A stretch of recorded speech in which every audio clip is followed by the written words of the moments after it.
క్రీస్తునందు ప్రియమైన సజీవవాహిని శ్రోతలందరికీ మన ప్రభువును రక్షకుడైన యేసు క్రీస్తు నామంలో శుభములు తెలియజేస్తున్నాను. అచ్చం తండ్రిలాగే అనే పాఠ్యభాగాన్ని అనుదిన వాహినిలో అధ్యయనం చేద్దాం. ఒక చిన్న బిడ్డ తన తల్లిదండ్రులను అనుకరించడాన్ని గమనించడం మనకెంతో ప్రియమైనదిగా అనిపిస్తుంది. కారు లేదా వాహనం నడుపుతున్న తండ్రి యొక్క సీట్లో కూర్చున్న పిల్లవాడు ఊహాత్మక స్టీరింగ్ను గట్టిగా పట్టుకొని తండ్రి తర్వాత ఏం చేస్తాడోనని జాగ్రత్తగా గమనించే విషయాన్ని తరచూ మనం చూస్తూ ఉంటాము.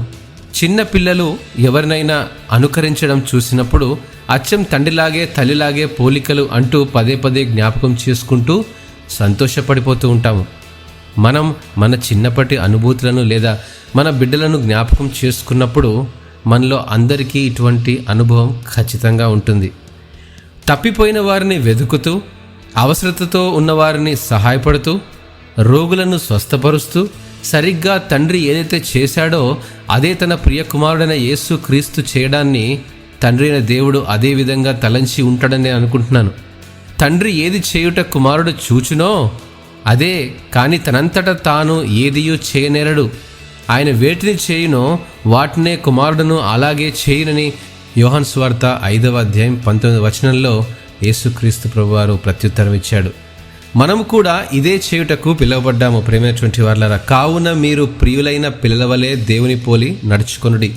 క్రీస్తు మిమ్మును ప్రేమించి పరిమళ వాసనగా ఉండుటకు మన కొరకు తన్ను తాను దేవునికి అర్పణముగాను బలిగాను అప్పగించుకొనేనని, అలాగుననే మీరును ప్రేమ కలిగి నడుచుకోండి అని ఎఫెసీయులకు రాసిన పత్రిక 5వ అధ్యాయము మొదటి 2 వచనాల్లో అపోస్తలుడైన పౌలు మన జ్ఞాపకం చేస్తూ ఉన్నాడు. యేసు క్రీస్తు పోలికలో మనం ఎదుగుతున్నట్లయితే తండ్రి ప్రేమించినట్టు ప్రేమించడానికి, ఆయన శ్రద్ధ కలిగి ఉన్నట్లు శ్రద్ధ కలిగి ఉండడానికి, ఆయనను సంతోషపెట్టే విధంగా జీవించడానికి ప్రయాసపడతాము. మన బహుమానం తండ్రి యొక్క ప్రేమపూర్వకమైన మృదువైన చిరునవ్వు అని ఎరిగి ఆత్మశక్తితో ఆయన చేసిన వాటిని చేయడం ఎంతో ఆనందదాయకమైన విషయమని మరొకసారి మీకు జ్ఞాపకం చేస్తున్నాను. దేవుడు ఈ వాక్యమును ఆశీర్వదించునుగాక. ఆమెన్.